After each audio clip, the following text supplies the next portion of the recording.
adalah di sebelah lembah. Itu bi dengan makna isim zaraf tadilah. Ada bi maknanya macam zaraf, maknanya di sebelah, ya, lembah yang jauh. Warrakbu,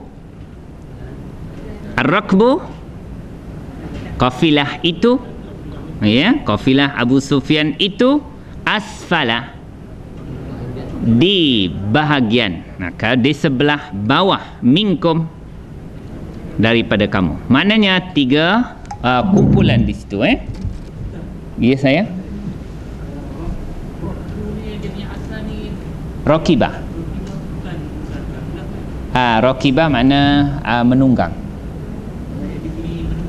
Kumpulan yang menunggang unta. Satu kumpulan dipanggil ar-rakbun. Sebab kita tahu kisah dia dan Allah kata ar-rakbu, ya, rombongan atau kafilah itu. Jadi merujuk ke itu tu kepada apa yang dikehendaki oleh Allah Ta'ala, iaitu kumpulan di situ, yang tiga kumpulan yang terlibat dalam perang Badar tu. Tiga kumpulan yang terlibat dalam, bukan perang Badar, dua je lah, satu kumpulan tak terlibat, Rasulullah nak kafilah Abu Sufyan yang Allah atur jumpa dengan tentera Abu Jahal, ya.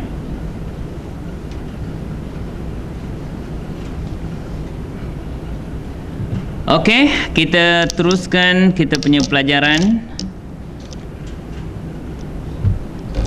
Apa dia tuan-tuan? Wa. Apa nama wa? Pada permulaan ayat waw ni waw apa? Istinaf. Lau, kalau. Okey, bermakna kalau ni, ayat ni akan jadi apa ni? Kalau kamu datang ke kelas, itu je contoh saya. Dia akan jadi ayat syarat, tergantung. Lau, kemudian tawa'adtum. Fi'il apa ni tuan-tuan? Fi'il mudhari ke madhi. Tom tu fi'il. Sebab apa fi'il mudhari ada ta, Cuba tengok sifir. Ada tak fi'il madhi yang bermula dengan ta? Ada, ya? Berapa? Sifir berapa? Cuba tengok fi'il madhi yang bermula dengan ta. 9 lagi 10. Ini adalah fi'il madhi sifir 10, ya. Apa sifir 10 berbunyi? Tafa'ala. Ini sama pattern dia dengan macam mana? Tawa'ada. Boleh? Makna bila sifir 10 tawa'ada. Kalau wa'ada berjanji, kalau tawa'ada saling berjanji. Dua pihak, sana berjanji nak berperang, sana pun berjanji nak berperang, ya. Makna dua pihak yang berjanji untuk satu pertemuan perang. Okey, cuba jalankan fi'il madhi. Huwa tawa'ada, huma,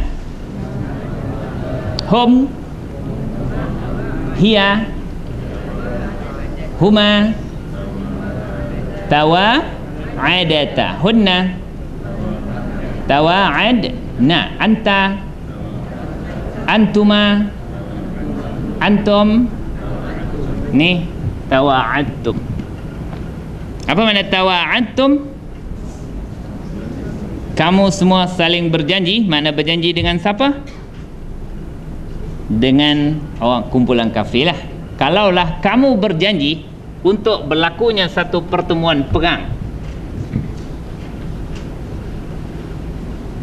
Okey, ayat ini dipanggil ayat syarat, Dia tergantung.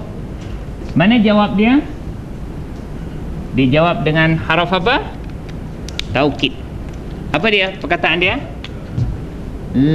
Apa tu? Cuba baca. Lakhtalaftum. Ada dua perkataan. Pertama apa dia? Lam. Mana apa tu? Nescaya ke tidak? Nescaya, ya. Kalau tidak, la panjang, Perkataan kedua apa? Bunyinya kalau sebut satu-satu, ikhtalaftum. Fi'il apa ni? Fi'il apa? Mudhari' ke madhi? Adakah fi'il madhi mula daripada alif? Ada. Sifir berapa? Sifir 2 lagi? 6 lagi? 7. Ini adalah fi'il madhi sifir 7. Macam mana sifir 7 berbunyi? Ifta'ala. Kalau di sini macam mana bunyinya? Ifta'ala, ikhtalafa. Apa makna ikhtalafa? Telah berbeza pendapat, telah berselisih pendapat. Ikhtalafa. Cuba jalankan fi'il madhi. Huwa ikhtalafa, huma, hum, hiya, huma, ikhtalafata. Mereka berdua telah berselisih pendapat. Okey. Hunna, ikhtalafna. Anta, antuma, antum. Ya, ikhtalaftum. Ma makna ikhtalaftum? Antum, kamu semua telah berselisih pendapat. Okey, cuba tuan-tuan jemahkan semula. Wa lau tawa'adtum. Kamu semua berjanji dengan pihak kafir. Mana buat satu perjanjian untuk pertemuan perang. Kalau berjanji, la nascaya. Ikhtalaftum, kamu semua pasti telah berselisih. Kemudian apa perkataan dia? Fi. Apa makna fi? Di dalam. Kemudian perkataan seterusnya, al-mi'ad. Apa makna al-mi'ad? Janji. Ya, dalam janjian untuk apa? Janji untuk berperang. Ya. Kenapa? Mesti kamu akan berselisih pendapat. Siapa apa ni fa'il di sini? Ini fi'il apa pertama? Fi'il madhi.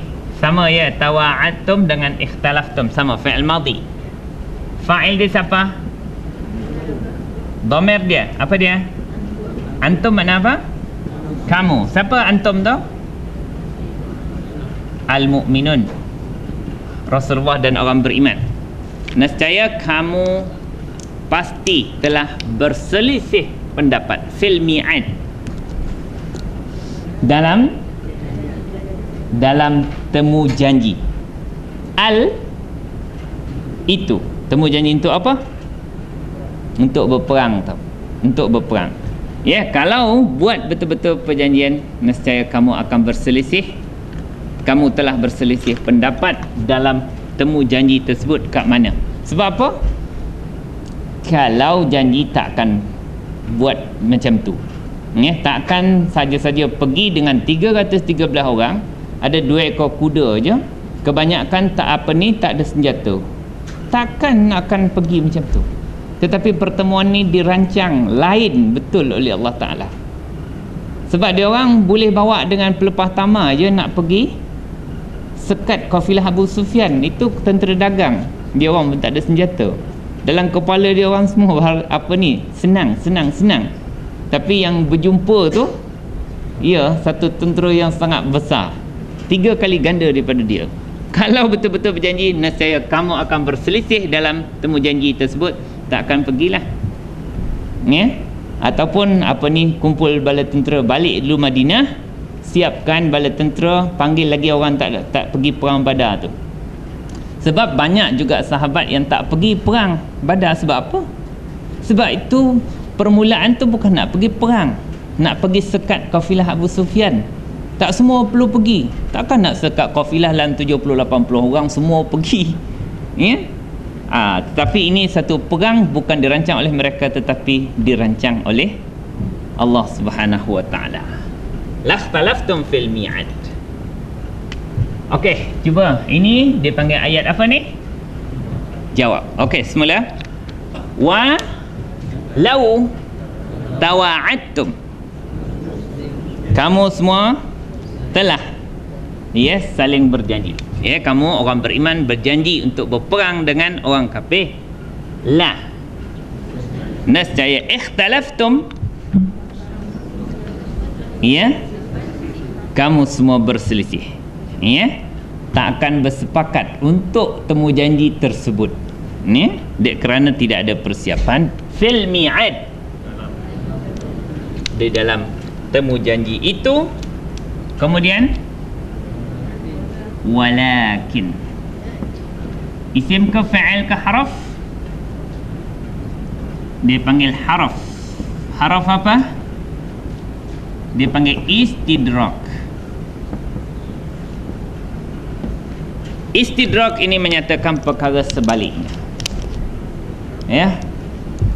Tetapi ada satu benda yang sebaliknya dirancang oleh Allah Subhanahu wa taala. Apa dia? Walakin, apa perkataan selepas dia? Li yaqdiya.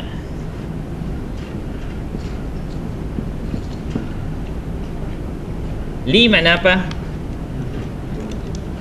Untuk supaya. Haraf apa ni? Tuan-tuan, tengok ni. Haraf apa? Bila dia membaris ataskan fi'il mudhari', maka dia haraf apa? Haraf nasab. Asalnya yaqdi.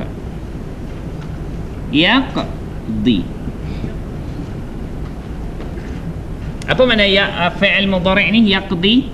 Apa dhamir dia? Huwa yaqdi. Makna apa? Menentukan, memutuskan. Dia memutuskan, dia menentukan. Okey. Bila masuk li, dia akan jadi apa?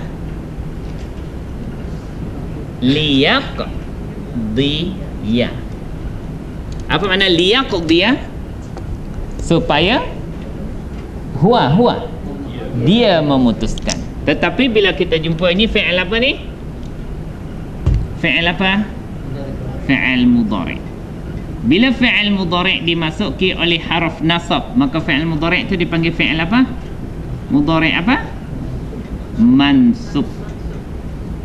Bila fi'il mudhari' dimasuki oleh haraf jazam yang mematikan, maka fi'il mudhari' itu dipanggil fi'il mudhari' apa?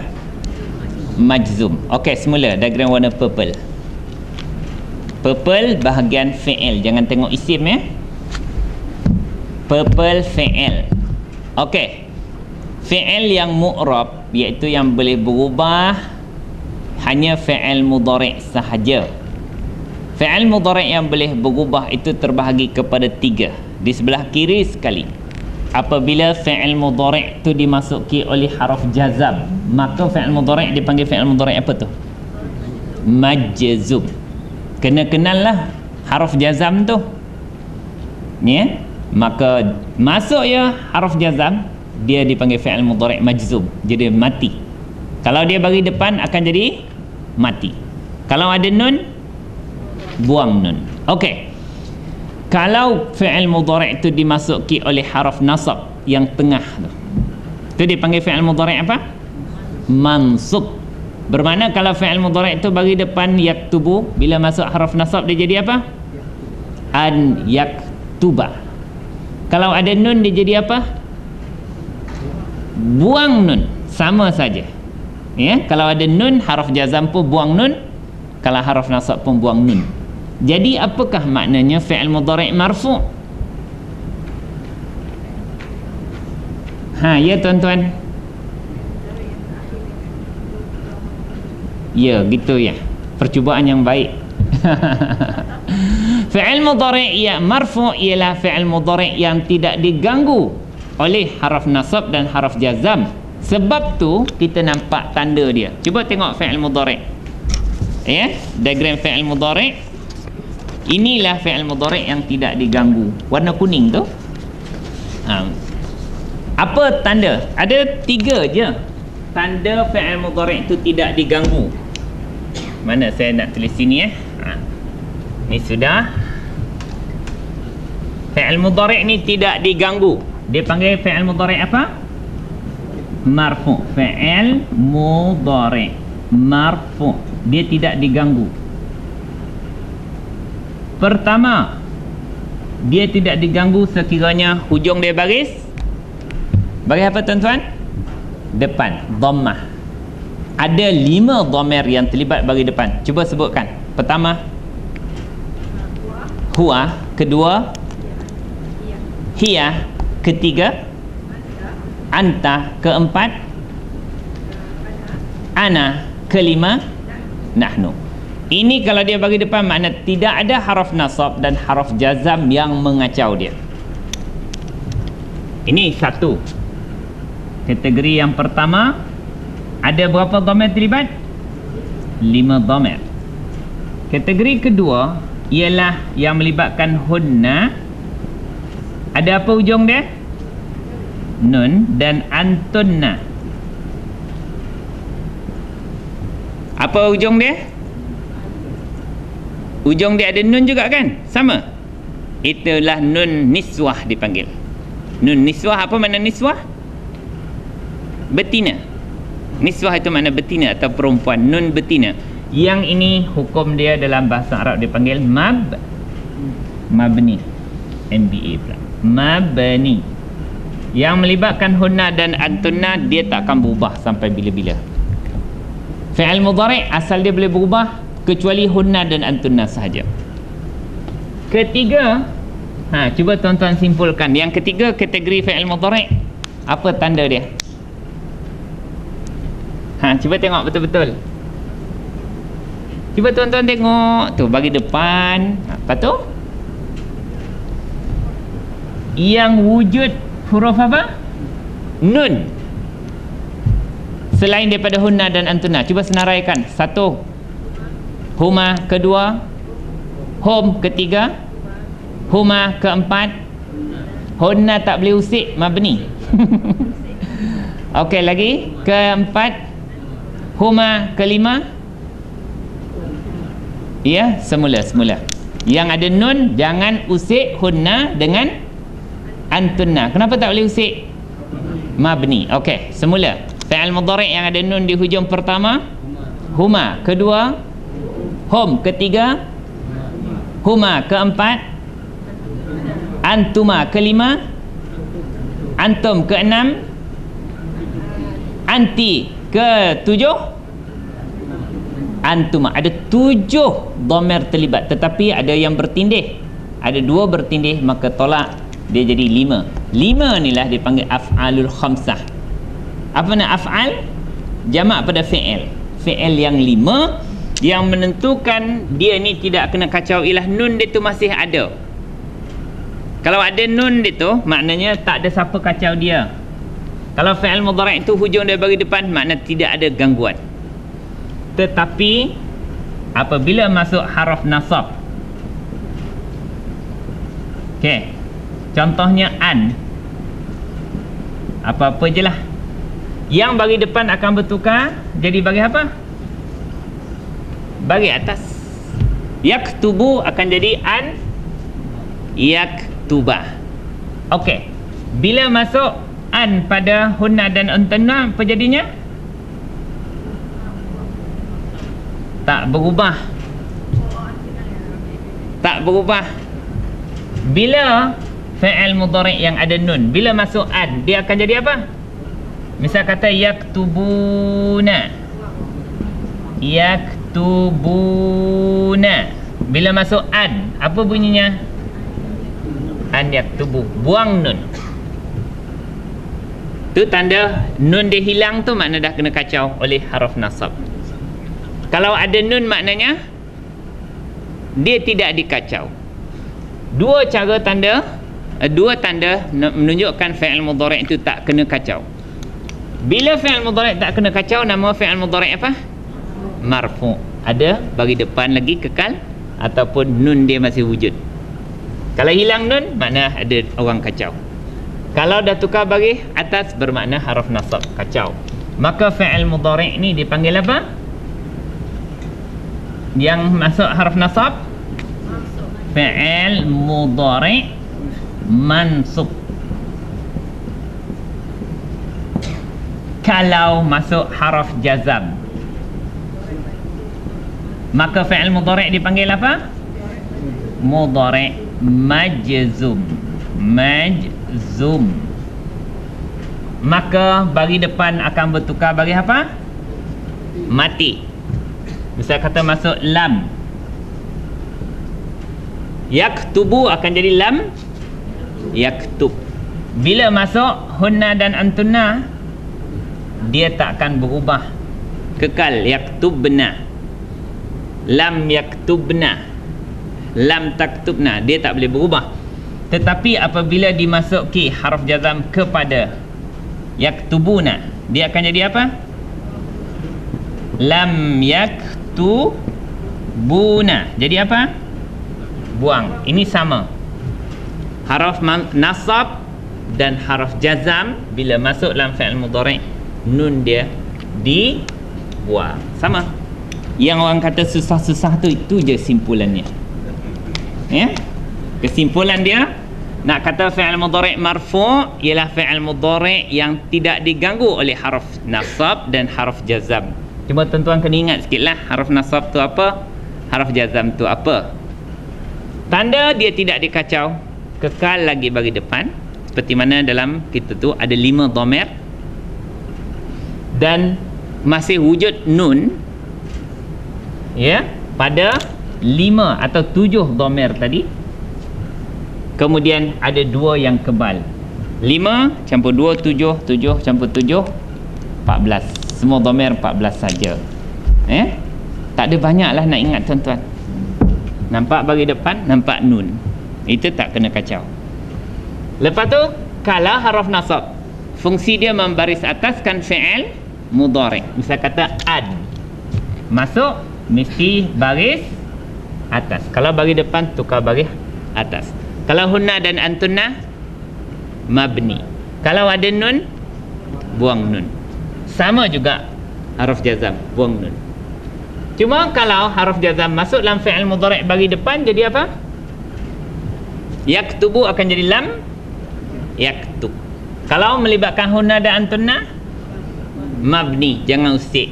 Kalau ada nun, buang nun. Tu je simpulan yang meremut-remut tu. Nampak meremut tapi sangat simple. Disimpulkan begitu saja. Kata-kata banyak berubah tu, itu je yang berubah. Cuma ada satu lagi masalah kepada haraf jazam. Misal kata nak matikan huruf yang dah mati. Misal kata yad'u. Apa makna yad'u? Dia menyeru. Yad'u, ada haraf illah kan? Bila nak matikan dia, lam yad, macam mana nak matikan? Buang wow. Kenapa buang? Sebab dia dah mati. Dah mati, macam mana nak matikan sekali lagi? Buang. Dia akan jadi macam tu je lah. Kita ingat teori mati sekali je, ya? Mematikan haraf yang mati memang kena macam ni, terpaksa. Buang saja. Okey, semula sambung. Walakin, akan dan akan tetapi, li, supaya atau untuk yaqdiya, dia memutuskan, dia menetapkan. Okey, fa'il dia siapa? Allahu. Jadi dia tak boleh sebut dah. Supaya Allah memutuskan, ya, menetapkan. Okey, apa dia? Liyaqdiyallahu. Mana maf'ulun bih dia? Amran. Serabutnya papan putih kita hari ni. Amran. Apa makna amran? Berapa urusan? Satu urusan. Amrun, amron, amrin satu urusan. Kalau dua, amrani atau amraini. Kalau jamak dia umur, bukan amruna. Umur. Walillahi aqibatul umur. Umur tu adalah jamak pada amrun, urusan. Supaya Allah memutuskan atau menetapkan satu urusan. Okey, saya sambung, saya padam ni ya. Ni saya padam.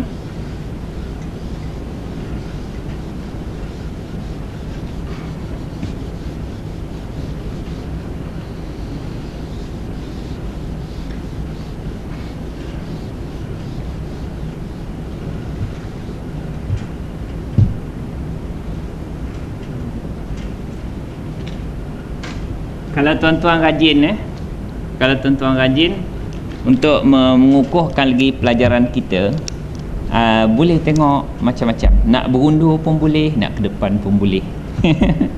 Tapi rakaman untuk kelas yang depan pada kita ni macam tak adalah, lebih kurang standard kita je.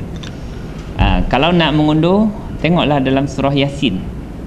Itu saya ajarkan surah Yasin tu daripada orang tak tahu bahasa Arab. Dalam YouTube lah, buka Ustaz Rusdi Alias, tulis surah Yasin. Dah dimasukkan oleh mawar merah. Ada mawar merah kat sini, tolong masukkan. Banyak orang terima kasih dah. Jadi maknanya boleh ulang kaji tu. Nanti kalau ada rezeki saya akan masukkan satu kelas baru saya yang saya edarkan flyers tu. Belajar bahasa Arab bagi orang tak tahu bahasa Arab melalui doa, wirid-wirid dan juga bacaan-bacaan solat. Di situ pun ada kot. Dah habis. Habis orang-orang lain beli. Jadi maknanya kita tak perlu pergi kelas tu, tapi maknanya kita boleh mengulang kaji. Sebab tuan-tuan ni maklumat tu dah agak banyak dah dia perlu sedikit penekunan dan penumpuan, dan tuan-tuan akan dapat pegang. Orang yang dah tinggal lama belajar dulu, ikut yang YouTube kita punya ni pun boleh mengajar semula. Jadi maknanya lunggukkan maklumat yang tuan-tuan dapat tu perlu sedikit kepada penekunan. Ulang sikit. Kalau malas nak ulang, nanti tension pula. Tengok pelajaran yang asas tu dulu. Mengundur. Ada saya ada yang saya suruh mengundur betul dia tak nak datang kelas dah. Kelas yang saya ikut ni penatlah ustaz, dia kata kelas yang apa surah Yasin senang, saya tak payah datang kelas lah. Dia kata mengundur lagi senang. Jadi maknanya memang kita sengaja masukkan tu supaya tuan-tuan boleh belajar. Perlu datang satu kelas, lepas tu belajar dengan banyak kelas. Sebab pendekatan saya mungkin akan berbeza mengikut raut wajah peserta saya. Kalau dia suka itu, saya akan cerita cara lain. Kalau dahi dia berkerut tu, saya cerita cara lain. Mungkin itu lebih memberi faedah kepada tuan-tuan dan perempuan. Ada tuan-tuan sini macam berlakon suka je, saya ingat faham. Kalau tak faham, ada kelas lain juga yang saya bagi pendekatan yang berbeza untuk memahamkan perkara yang sama. Okey, liyaqdiyallahu amran kana. Bila kita jumpa kana, kita kena cari apa? Isim kana. Apa makna kana? Adalah dhamir dia huwa. Liyaqdiyallahu amran kana. Mana isim kana? Dia ada pada, kalau isim kana bagi depan, ada tak isim bagi depan selepasnya? Tak ada. Bermakna kena cari dhamir dia. Apa dia? Huwa. Huwa tu apa? Iaitu amran tadi, perkara tadi. Perkara yang adalah ia, perkara tersebut apa? Perkataan selepas dia. Kenapa dia bagi atas? Itulah khabar kana. Apa makna maf'ulan? Yang dilaksanakan. Apa terjemahan lain?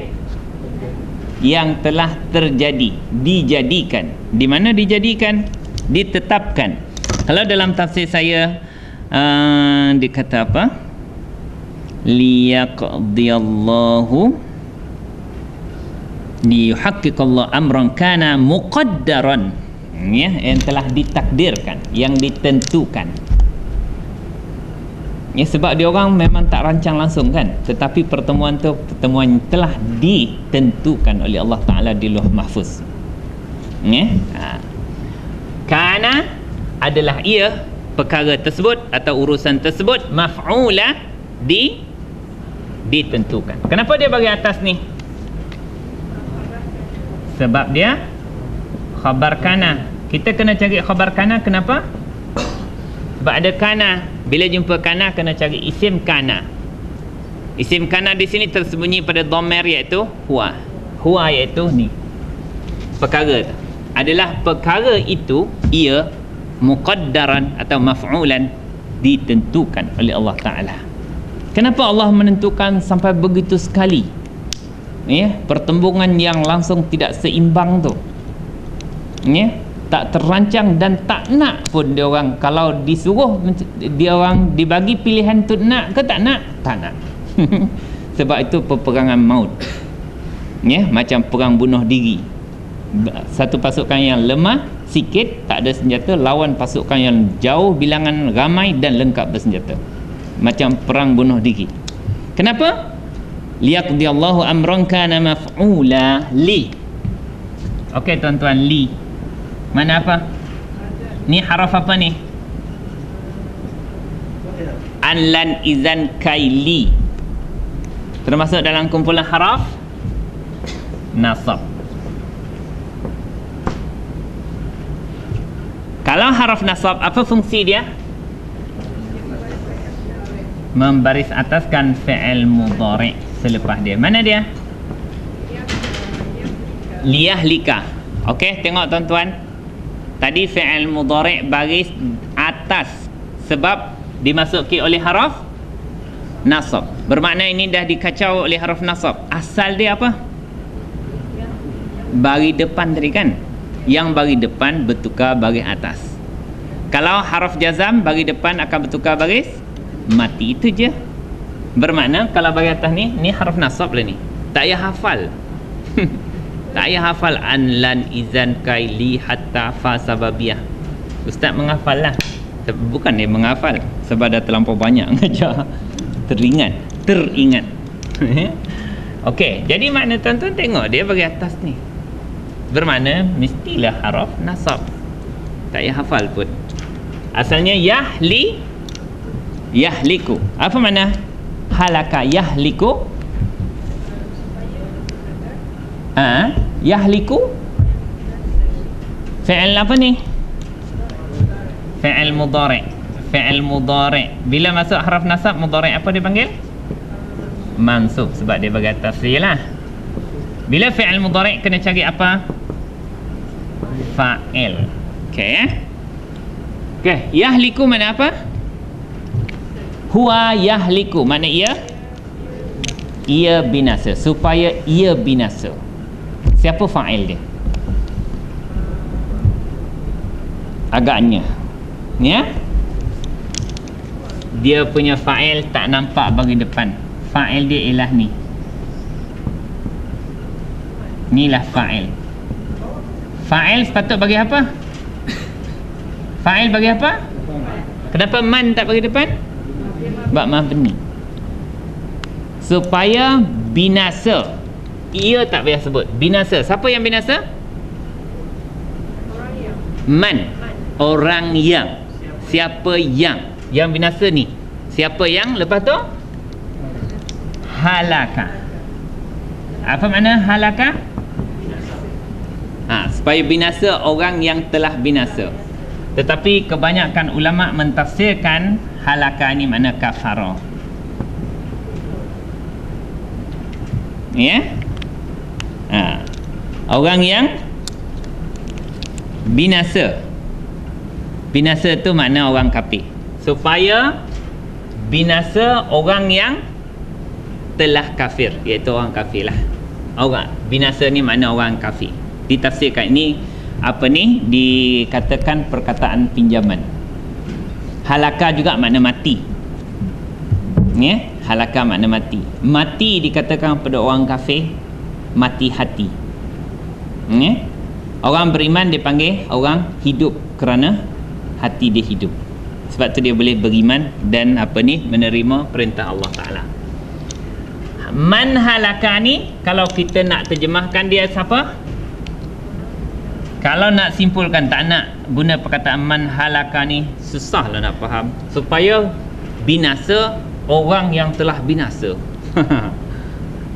Kalau kita nak sebut saja perkataan al-kafiruna, supaya binasa orang-orang kafir, supaya mati orang-orang kafir dalam peperangan tersebut. Lepas tu apa perkataan dia?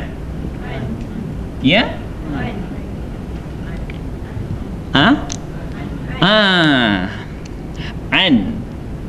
Tak habis lagi, lambatnya nak habis. An, apa makna an? Dari. Dengan ni ada terjemah. Okey, bolehlah ikut terjemahan supaya dapat faham. Lepas tu perkataan apa? Bayyinah. Apa makna bayyinatin? Keterangan, hujah.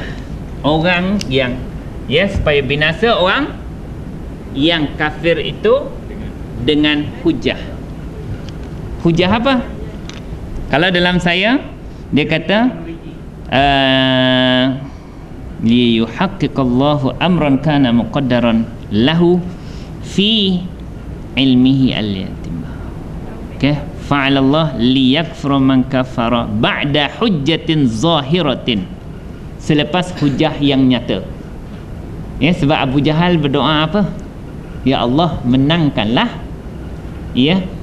menangkanlah salah satu daripada kumpulan yang benar.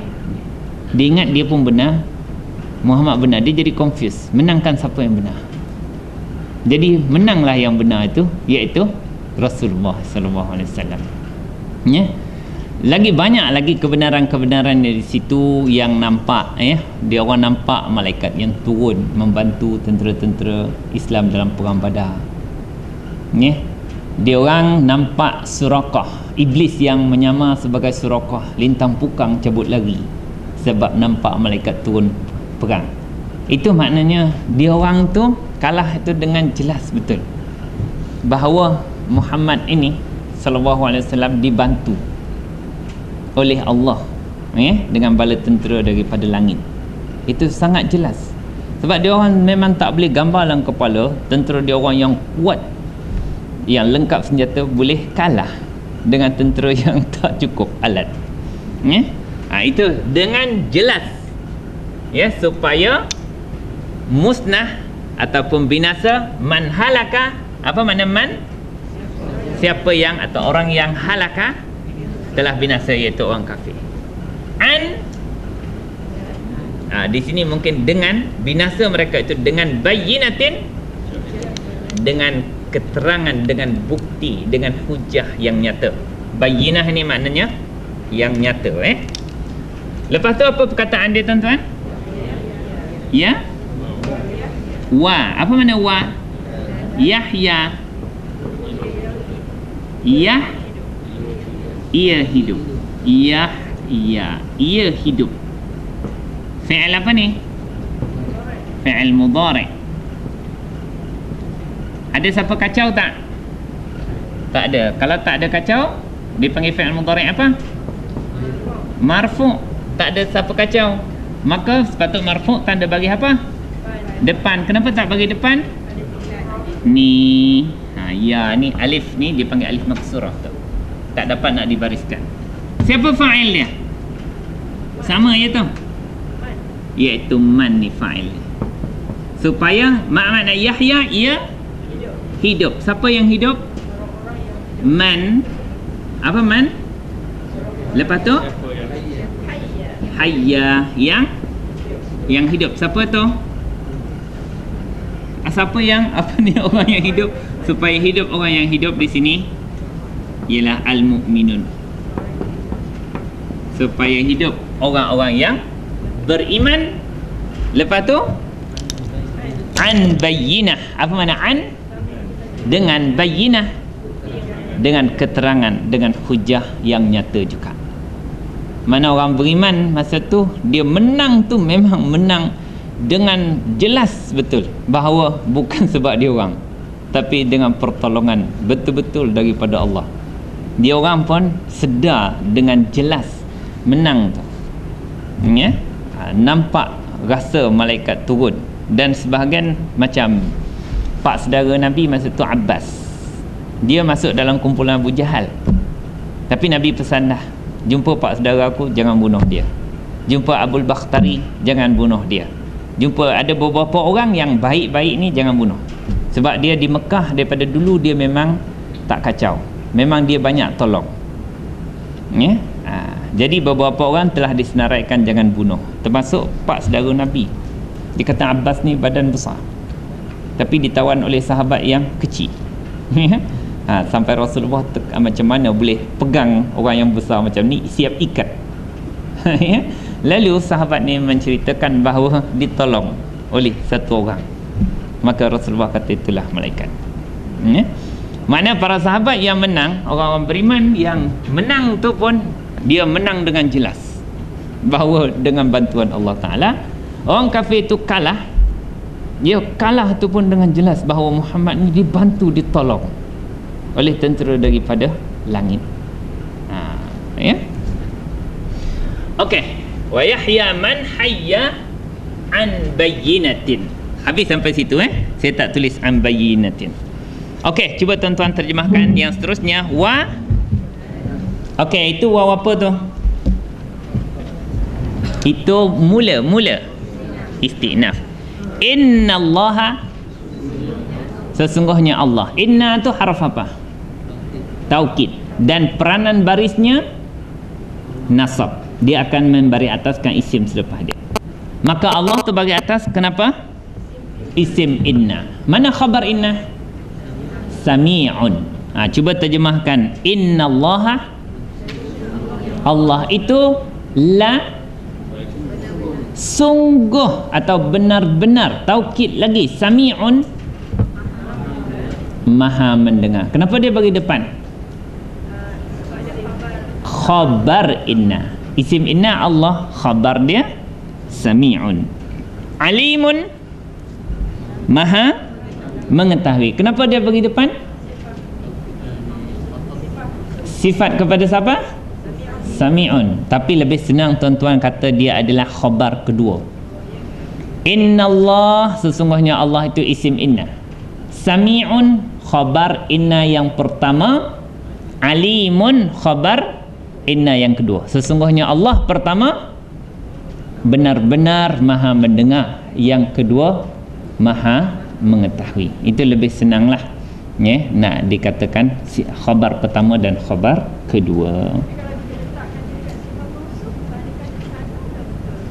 Macam mana?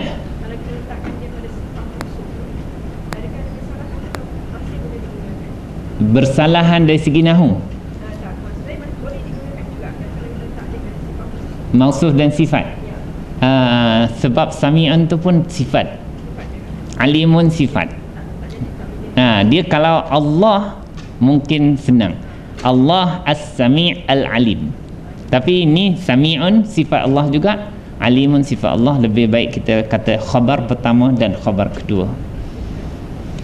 Subhanakallahumma wa bihamdika asyhadu an la ilaha illa anta astaghfiruka wa atubu ilaik. Wal 'asri innal insana lafi khusr illa alladhina amanu wa 'amilus solihat wa tawassaw bil haqqi wa tawassaw bis sabr. Allahumma arhamna bil Qur'an waj'alhu lana imaman wa nuran wa hudan wa rahmah. Allahumma dzakkirna minhu ma nussina wa 'allimna minhu ma jahilna warzuqna tilawatahu ana al-laili wa atrafan nahar waj'alhu lana hujjatan ya rabbal alamin walhamdulillahi rabbil alamin. Taqabbalallahu minkum.